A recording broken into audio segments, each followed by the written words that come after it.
In today's video, I'm going to teach you how to pan and zoom in Capcut, a fantastic tool for editing videos on your phone. We'll guide you through each step, making it simple to add that professional touch to your videos, whether you're working on a vlog, a tutorial, or something creative. So let's dive in.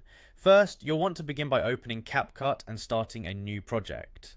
If you're not familiar with Capcut, it's a user-friendly video editing app available on mobile devices, and starting a new project is as simple as tapping on that plus icon to get things rolling. Once your new project is ready to go, the next step is to add your video or image that you'd like to work on.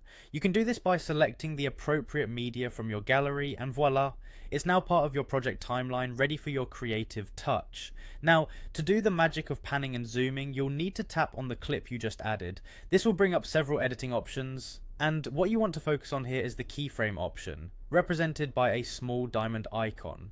Keyframes are essentially markers that allow you to set specific points for your image or video to start and end an action, like zooming or panning. With the keyframe tool activated, the next step is to move the white playhead to the beginning of your clip. You'll want to decide on your starting size or position by pinching the screen to either zoom in or out accordingly. This sets your initial frame, dictating where your transition will begin. Moving forward, let's add the motion. Slide the playhead ahead to another point in your timeline that you choose.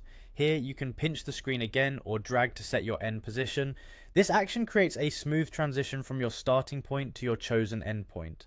Now here's where Capcut shines. It automatically generates the movement between these two keyframes you just set. It's as easy as that. No fuss, no complicated settings, just a seamless pan or zoom effect thanks to those keyframes you added. To see your creation in action, tap play and preview your video. Watch as it smoothly zooms in or pans across your image or clip, just as you directed it to with the keyframes. If everything looks as you envisioned, it's time for the final step. Once you're happy with the preview, the last thing you need is to export your work. Look for the export button, typically an upward arrow, to save your video to your device. Now you've got a video with professional looking pan and zoom effects ready to share with the world or keep for your projects.